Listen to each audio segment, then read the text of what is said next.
Hey, good morning my dear friends and students. I am Sadhna and all of you enjoying mathematics and science with me. नेहमीपणे enjoy करता maths आणि science. आपला start केलेला आहे 8th स्टँडर्डचा metal आणि non metal हा lesson. या लेसन मध्ये आपल्याला एक टॉपिक राहिलेला आहे की ज्या टॉपिकचं नाव आहे chemical properties of metals and non metals. हा जो लेसन आहे, हा जो व्हिडिओ आहे तो मुद्दाम मी बोर्डवरती तुमच्यासाठी बनवत आहे, कारण की याच्यातल्या ज्या बेसिक कन्सेप्ट आहे तुमच्या अगदी छान क्लिअर व्हाव्या यासाठी हा व्हिडिओ मी तुमच्यासाठी घेऊन आली आहे. So student, let's enjoy today's video with me. So student, आता सगळ्यात पहिले तुम्हाला तुमच्या पुस्तकात पेज नंबर 50 दिसत आहे. या पेज नंबर 50 वरती ह्या प्रॉपर्टी ज्या दिलेल्या आहेत त्या सगळ्या आपल्याला स्टडी करायच्या आहे, केमिकल प्रॉपर्टीज ऑफ मेटल्स. आता तुम्हाला इथे एक चार्ट पण दिलेला आहे पेज नंबर 50 वरती. इलेक्ट्रॉनिक कॉन्फिगरेशनचा पहिली प्रॉपर्टीचा आपल्याला अभ्यास करायचा आहे. कुठली प्रॉपर्टी आहे? That is electronic configuration. मेटल्सचं इलेक्ट्रॉनिक कॉन्फिगरेशन काय असतं आणि नॉन मेटलचं पण काय असतं हे आपल्याला समजून घ्यायचं आहे. इलेक्ट्रॉनिक कॉन्फिगरेशन तुम्ही चार्ट मध्ये पण बघू शकता. So electronic configuration is a very basic property of any metal. कुठल्याही मेटलची अगदी महत्वाची बेसिक प्रॉपर्टी आहे. काय आहे? Electronic configuration. इलेक्ट्रॉनिक कॉन्फिगरेशन म्हणजे काय असतं नेमकं? त्याच्या के शेल मध्ये किती इलेक्ट्रॉन आहेत, त्याच्या एल शेल मध्ये किती इलेक्ट्रॉन आहे, एम शेल मध्ये, नंतर एन शेल मध्ये 2, 8, 18, 32 असे कशा पद्धतीने इलेक्ट्रॉन आहे हे आपल्याला सांगत असतं इलेक्ट्रॉनिक कॉन्फिगरेशन. मग आता मेटलच्या इलेक्ट्रॉनिक कॉन्फिगरेशनच्या बाबतीत तुम्ही एक महत्वाचं कॅरेक्टरिस्टिक लक्षात घ्यायचं आहे. The outer most shell of any metal contains at least important electronic configuration मध्ये त्यांच्या लास्ट कक्षेमध्ये एकतर 1 इलेक्ट्रॉन असणार आहे, 2 इलेक्ट्रॉन किंवा 3 इलेक्ट्रॉन हे असणार आहे.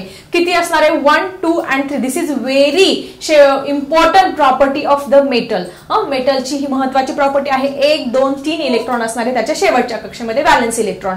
आता पुस्तकामध्ये चार्ट दिला आहे. या पुस्तकामधल्या चार्ट वरून तुम्हाला समजून येईल की सोडियम आहे. सोडियमचा ॲटॉमिक नंबर काय आहे? तुमचा 11 आहे. इथे तुम्हाला ॲटॉमिक नंबर पण तिथे दिसतोय. मग आता 11 असल्यामुळे त्याचं इलेक्ट्रॉनिक कॉन्फिगरेशन कसं येणार आहे? पहिल्या कक्षेमध्ये 2 इलेक्ट्रॉन येणार आहे, दुसऱ्या याच्यामध्ये 8 + 2 = 10. 10 मध्ये किती मिळवल्यानंतर 11 येणार आहे? 1 इलेक्ट्रॉन मिळवल्यानंतर तुम्हाला काय मिळणार आहे? 11 मिळणार आहे. So this is the electronic configuration of sodium. त्यानंतर अजून काय दिलेलं आहे? Magnesium. All of you know the atomic number of magnesium is 12. That's why its electronic configuration is 282. शेवटच्या कक्षेत त्याचे 2 इलेक्ट्रॉन आहेत. त्यानंतर पुढे आपण दिलेला आहे aluminium. The atomic number of aluminium is 13. It's electronic configuration is 2, 8 and 3. And अजून एक बघूया आपण सिलिकॉन. सिलिकॉनचा ॲटॉमिक नंबर 14 आहे. मग याचं जर आपण इलेक्ट्रॉनिक कॉन्फिगरेशन जर लिहायला गेलो तर 284 आहे. मग मी तुम्हाला काय सांगितलं की ह्या मेटल आहे हे कसं ओळखणार इलेक्ट्रॉनिक कॉन्फिगरेशनच्या सहाय्याने? ज्याच्या शेवटच्या कक्षेमध्ये 1, 2 and 3 इलेक्ट्रॉन आहेत, all these are the metals. मग हा सिलिकॉन जो आहे तो याच्यामध्ये मेटल नाहीये. का? कारण त्याच्या शेवटच्या कक्षेमध्ये जास्त इलेक्ट्रॉन आहे. मग तो काय आहे? मेटलॉइड. इट इज मेटलॉइड, की जो मेटलच्या पण प्रॉपर्टी दाखवतो आणि नॉन मेटलच्या पण प्रॉपर्टी दाखवतो. त्याला काय म्हणत असतो आपण? मेटलॉइड म्हणत असतो. So silicon is not metal. So I think तुम्हाला इलेक्ट्रॉनिक कॉन्फिगरेशन काय आहे, ही मेटलची जी पहिली प्रॉपर्टी आहे केमिकल प्रॉपर्टी ही क्लिअर झाली असेल. So student, let's see the next property of this metals. So student, second chemical property आहे फॉर्मेशन ऑफ आयन्स. तुम्ही बघू शकता बुक मध्ये पण फॉर्मेशन ऑफ आयन्स म्हणजे आयन फॉर्मेशन कशा पद्धतीने मेटल्स मध्ये होत असतं हे आपण समजून घेऊया. आता फॉर्मेशन ऑफ आयन्स म्हणजे बघा, metals having the tendency to lose their electrons and to form the positive charge that is called as the cation. तुम्ही बघा, तुम्ही महाभारत ऐकलं असेल. महाभारतामध्ये जो दानशूर कोण आहे? कर्णाला म्हणतात दानशूर, सगळ्यात जास्त देणारा, दान करणारा. तसं आपल्या सायन्स मध्ये पण आहे की सगळ्यात जास्त देणारे कोण आहेत, दान करणारे कोण आहेत? तर दान करण्याची प्रॉपर्टी असते तुमच्या मेटलमध्ये. तसं नॉन मेटलमध्ये काय असतं? ती घेण्याची प्रॉपर्टी असते. मग मेटल काय करत असतात? त्यांच्याकडचे जे इलेक्ट्रॉन असतात ते दान करत असतात आणि स्वतःवरती कोणता देणाऱ्याचे चार्ज कोणता असतो? नेहमी पॉझिटिव्ह चार्ज असतो.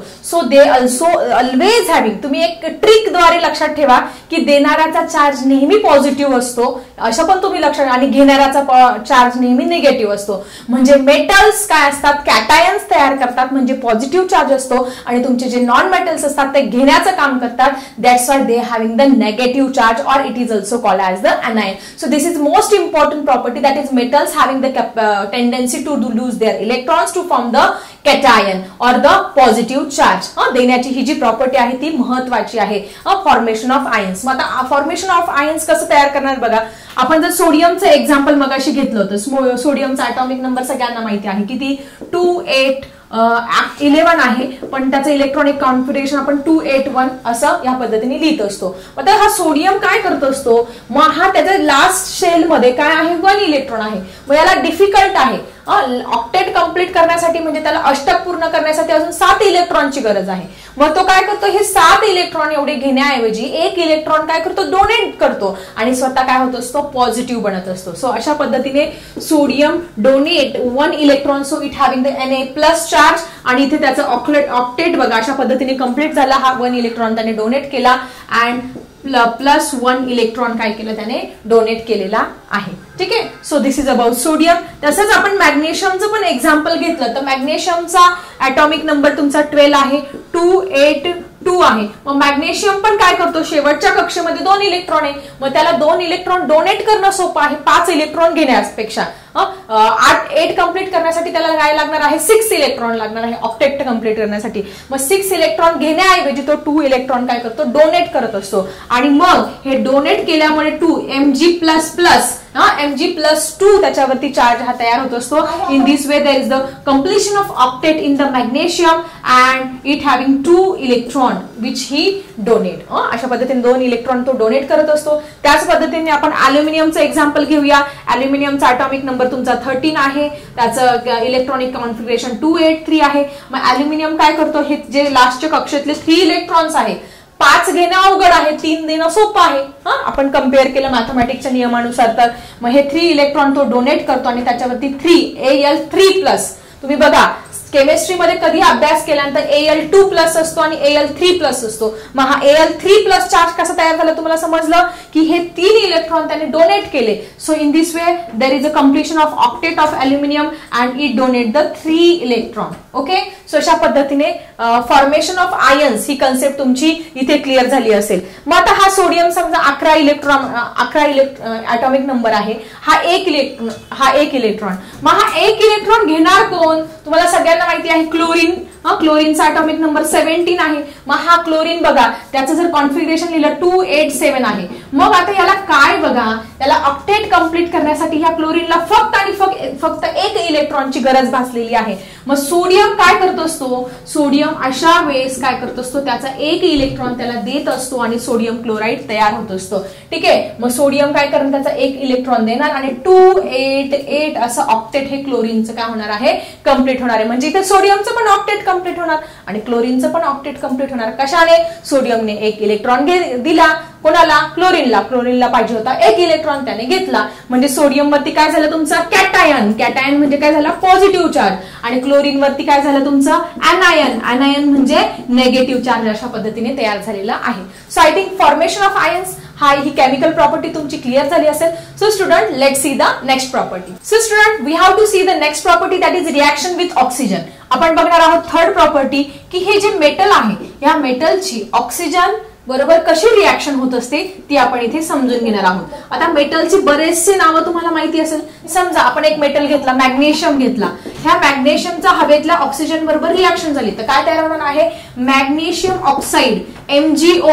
त्या प्रकारचं म्हणजे कुठल्याही मेटलची जेव्हा ऑक्सिजन बरोबर रिएक्शन होत असते it forms that type of oxide. मग मॅग्नेशियमचं मॅग्नेशियम ऑक्साईड तयार होणार आहे.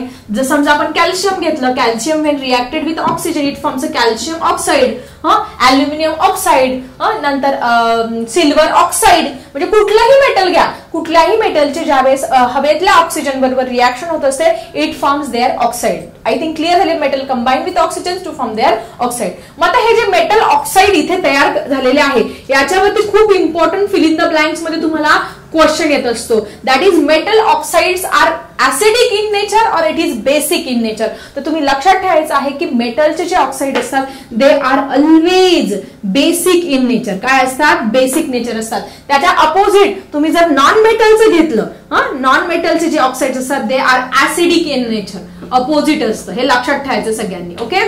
Metals oxides are basic in nature and non-metal oxides are acidic in nature. मग आता हे जे मेटल्स आहे when metals are reacted with acid it forms salt and water. मेटलची जेव्हा याच्याबरोबर रिॲक्शन होत असते ऍसिड बरोबर, तेव्हा त्याचं सॉल्ट आणि वॉटर तयार होत असतं. पण डायरेक्ट होते का नाही, when metal get reacted with a dilute acid, त्याच्यामध्ये थोडं पाणी मिळवावं लागतं, मग ती आपल्याला रिॲक्शन करावी लागत असते. डायल्यूट ऍसिड बरोबर रिॲक्शन करत असतो त्यावेळेस आपल्याला काय मिळतं, सॉल्ट तर मिळतं आणि सॉल्ट नंतर ऍसिड बरोबर रिॲक्शन केल्यानंतर आपल्याला हायड्रोजन गॅस हा नेहमी रिलीज होत असतो. मग तुम्हाला विचारलं जाऊ शकतो कॉम्पिटेटिव्ह एक्झाम मध्ये, मेटल बरोबर कशाची रिॲक्शन झाल्यानंतर हायड्रोजन गॅस रिलीज होत असतो. When metal get reacted with a dilute acid then hydrogen gas get releases. अशा पद्धतीने मेटलची डायल्यूट ऍसिड बरोबर रिॲक्शन झाल्यानंतर सॉल्ट आणि हायड्रोजन गॅस हा तयार होत असतो. सो आय थिंक तुम्हाला रिॲक्शन विथ ऑक्सिजन क्लिअर झालं असेल. When they get reacted with oxygen it forms a metal oxide. Okay, now next we have to see the reaction with water. Water बरोबर काय reaction होत असते चला समजून घेऊया. ओके, सो वॉटर बरोबर मोस्टली ह्या जे मेटल्स आहेत त्यांची कुठलीही व्हेगरसली किंवा फास्टली कुठलीही रिॲक्शन घडते असं बघायला मिळालं नाहीये. Most metals do not show any observable और fast reaction with cold water. गार थंड पाण्याबरोबर कुठल्याही मेटलची, तुम्ही समजा लोखंड आहे, लोखंड पाण्यात टाकला, अशी तुम्हाला काही दिसतंय का वेगळी रिॲक्शन, किंवा सोन्याची वस्तू आहे किंवा चांदीची वस्तू आहे, थंड पाण्यामध्ये टाकून बघा, काही वेगळी रिॲक्शन दिसते का? नाही. पण दोन प्रकारचे मेटल आहे, that is sodium and potassium. K म्हणजे केलियम, त्याचं लॅटिन नेम आहे पोटॅशियम. हे दोघं मेटल नेहमी कुठे ठेवतात तुम्हाला माहिती ना, केरोसिनच्या बॉटलमध्ये, आपली जी रॉकेलची बॉटल आहे त्याच्यामध्ये ठेवतात. का? कारण हे मेटल ज्या क्षणी आपण त्या बॉटलमधून बाहेर काढतो ते काय करतात, भडका त्याची डायरेक्ट पेट घेत असतात, हवेतल्या ऑक्सिजन बरोबर रिॲक्ट होतात आणि लगेच पेट घेत असतात, तिथे स्फोट होऊ शकतो. म्हणून त्याला नेहमी केरोसिनच्या बॉटलमध्ये डीप करून ठेवत असतात. कोणाला? सोडियम आणि पोटॅशियमला.